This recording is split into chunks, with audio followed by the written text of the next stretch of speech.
Outright criminal and a perfect example of the betrayal of public trust.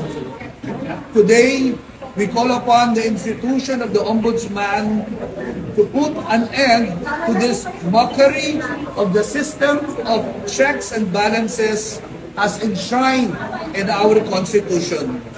We fervently hope that our charges of plunder, malversation, bribery, graft and corruption, betrayal of public trust, and gross violation of the Constitution be upheld against Vice President Sara Duterte.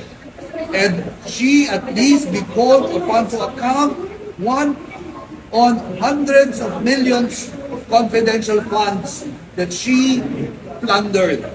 And if she fails to do so, she should no less than be found criminally liable for it.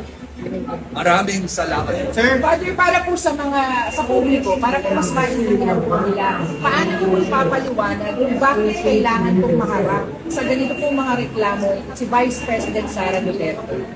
Para sa ating publiko, ito ay ating ginagawa upang ipakita na ang accountability ay nangyayari at hindi kami matitinag sa pagharap o pagsusuri sapagkat ang confidential funds ay public funds.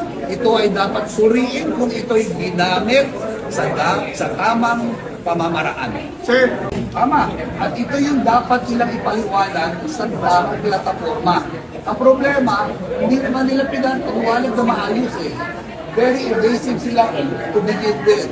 And COA itself has already determined there were misuse and there was a manner of the confidential funds not brought to its proper use. Father, ano po ba yung malinaw na nailista niyo po doon ng mga nagawa po ni Vice President Sara at ng DepEd at ng OBP? To begin with, meron tayong nakitang 612.5 na pera na withdraw, na ginamit, ngunit hindi may paliwanag. Yun ang isa sa nais natin hanapin, harapin, at mapakinggan kung ano nangyari dito.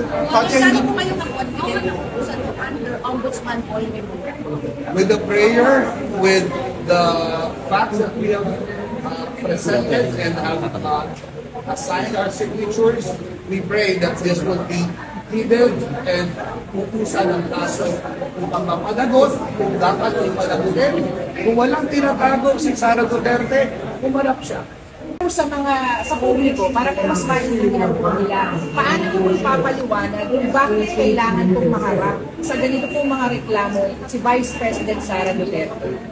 Para sa ating publiko, ito ay ating ginagawa upang ipakita na ang accountability ay nangyayari at hindi kami matitinag sa pagharap o pagsusuri sapagkat ang confidential funds ay public funds. Ito ay dapat suriin kung ito ay ginamit sa tamang pamamaraan. Sir, tama. At ito yung dapat nilang ipaliwanag sa plataforma.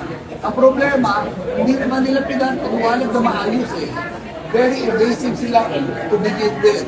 And COA itself has already determined there were misuse and there was a manner of the confidential funds not brought to its proper use. Father, ano po ba yung malinaw na nailista niyo po doon ng mga nagawa po ni Vice President Sara at ng DepEd at ng OBP? To begin with, meron tayong nakitang 612.5 na pera na withdraw, na ginamit, ngunit hindi may paliwanag. Yun ang isa sa nais natin hanapin, harapin, at mapakinggan kung ano nangyari dito. Saan po kayo mag-confident na utusan po under Ombudsman Paul Memorial? With the prayer, with the facts that we have presented and have assigned our signatures, we pray that this will be heeded and utusan ng kaso upang mapanagot kung dapat ipanagutin. Kung walang tinatago si Sara Duterte, umarap siya.